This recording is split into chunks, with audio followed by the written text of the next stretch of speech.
स्वागत है हमारे मंच में। आज का चर्चा का मुख्य विषय है देश के राजनीतिक दलों से निराश भारत की जनता को खान सर से जैसे युवाओं में दिखी आशा की किरण। आज 27 मई को है, जहां एक तरफ पूरा विश्व कोरोना महामारी की चपेट में मरणासन है, वहीं भारत में कोरोना की चपेट के साथ साथ राजनीतिक दलों की दिशाहीनता के कारण पूरा देश निराशा के दौर में गुजर रहा है।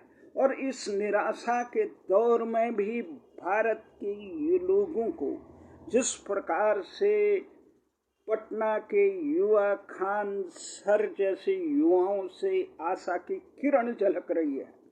एक तरफ आज को आपका ध्यान आज ले चलता हूँ मुख्य विषय पर कि जो है पूरा संसार कोरोना महामारी से ग्रसित है।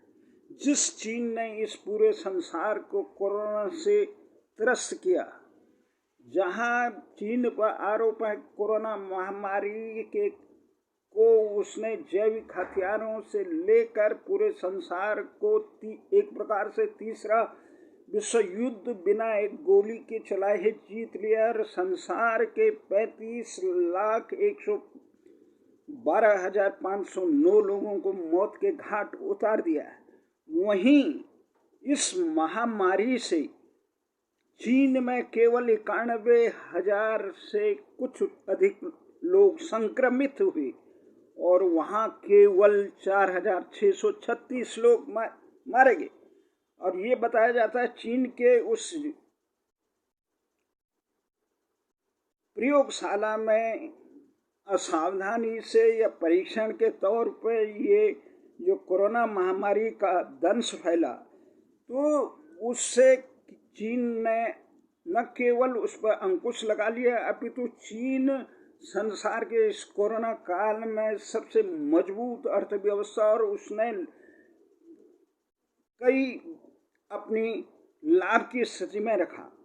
जबकि इस कोरोना महामारी से विश्व में इस समय 16,90,94,393 लोग पीड़ित हो चुके हैं और इसमें 35,12,509 लोग मारे जा चुके हैं। इसमें अकेले अमेरिका में 6,06,179 से अधिक लोग मारे जा चुके हैं और भारत में 3,15,263 से अधिक लोग। वहीं ब्राजील में इस समय 4,54,000 से अधिक लोग, रूस में 1,19,000 और ब्रिटेन में 1,27,000 लोग। इस प्रकार 220 देशों में इस चीन द्वारा प्रसारित कोरोना महामारी से लोग पीड़ित हैं। और दूसरी तरफ संसार के कोई भी संगठन, विश्व स्वास्थ्य संगठन जो एक प्रकार से चीन का एक मोहरा बन चुका है, वहीं संयुक्त राष्ट्र संघ भी इस मामले में ज़्यादा दखल नहीं कर पा रहा है। अमेरिका के पूर्व राष्ट्रपति ट्रंप के अलावा कोई नेता इस प्रकार से चीन को कटघरे में रखने के लिए तैयार नहीं है। चीन को इस आरोपों से मुक्त करने के जिस प्रकार से विश्व स्वास्थ्य संगठन ने एक जांच दल भेजा था, उस जांच दल को भी, जो काफी दिनों बाद भेजा गया, उस जांच दल को भी चीन ने अपने वुहान प्रयोगशाला में, जहां पे ये आरोप है कि वहां से कोरोना महामारी विश्व में फैली या वहां से प्रसारित हुई, ये चीन के खान पान या उसके जैविक हथियार हैं, ये तो जांच का विषय है। परंतु परिस्थिति जन्य साक्ष्य ये हैं कि जो चीख के कह रहे हैं, चीन इस मामले में कटघरे में खड़ा है।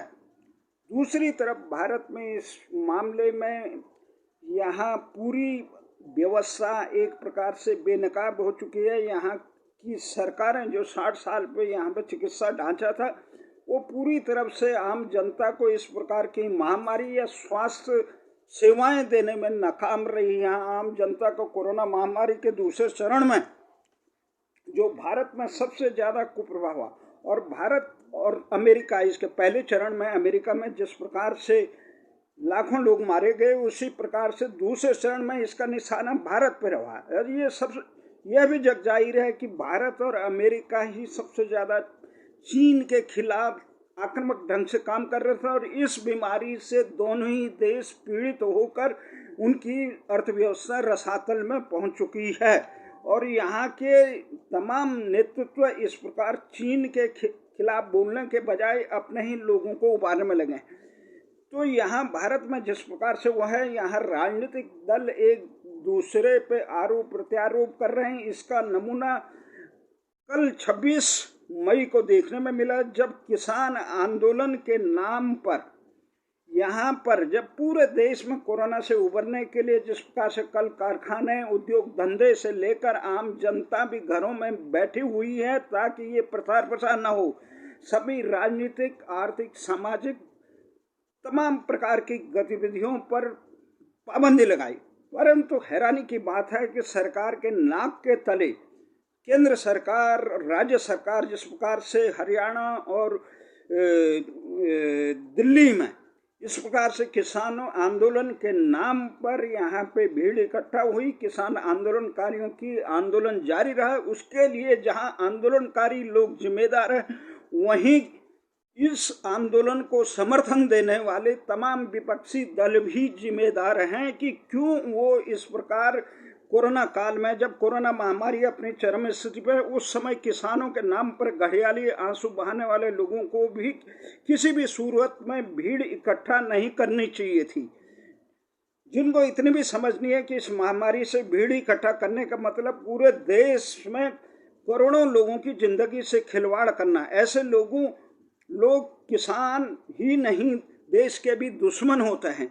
इन राजनीतिक दलों पर अब ये सबसे बड़ी बात तो ये है कि सरकार जहां एक आदमी को बाहर नहीं जाने देती है, इस प्रकार की गतिविधियां नहीं करने दे रही है, राष्ट्रीय धरना स्थल, जंतर मंतर पर प्रतिबंध, वहां सरकार कैसे इन लोगों को इकट्ठा होने दे रही है? क्या पुलिस प्रशासन कार्रवाई किस पर करती है? गरीब आदमी पे, आम आदमी पे लठ मारे जा रहे हैं, दवाई लेने जा रहे हैं, उसको पीट रहे हैं जिलाधिकारी से लेकर आम पुलिस वाला।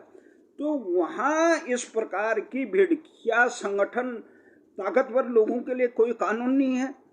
सरकार को चाहिए था कि इस प्रकार की भीड़ इकट्ठा करने वालों पे ये महामारी अधिनियम लगाए, राष्ट्रीय सुरक्षा अधिनियम लगा के इन्हें तुरंत कठोर दंड देना चाहिए था, कारावास देना चाहिए था। इसके साथ जो राजनीतिक दल इस प्रकार के आयोजन को तमाम विरोध के बावजूद भी आयोजन करने की हठधर्मी करते हैं, उन्हें 5 साल तक चुनाव पर लड़ने पर प्रतिबंध लगा देने, उनकी मान्यताएं समाप्त कर देनी चाहिए थी। क्योंकि देश की सुरक्षा से बढ़कर, लोगों की जान माल से बढ़कर कोई और दूसरा काम नहीं होना चाहिए।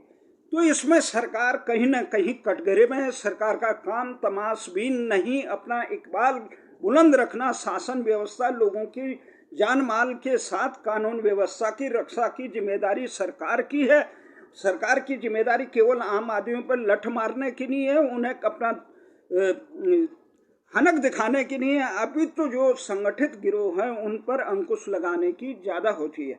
तो ये जो सरकार असफल है, वहीं दूसरी तरफ इस कोरोना महामारी में एक सुखद खबर ये आ रही है, जिस प्रकार से खान सर, पटना के खान सर, एक नौजवान 24-25 साल का युवा, जिस प्रकार से वो देश के आम गरीब बच्चों को, जिनका कहीं सुध नहीं है, जो पैसे बड़े बड़े स्कूलों में भर्ती नहीं हो सकते धनाभाव के कारण, साधन भाव के कारण, उनको दूरस्थ शिक्षा 13 लाख से अधिक बच्चों को, जो केवल मात्र 200-300 रुपये में 4 महीने का कोर्स करा के उनको शिक्षित रखना है, जो किसी जाति धर्म को छोड़कर भारत को मजबूत करने की कोशिश, उनके खिलाफ एक प्रकार से देश के तथाकथित कट्टरपंथी और राजनीतिक दलों के दलालों ने एक प्रकार से विरोध किया और उन पे प्रश्न उठाया। तो सबसे हैरानी की बात है, जिस प्रकार से खान सर अपने आप को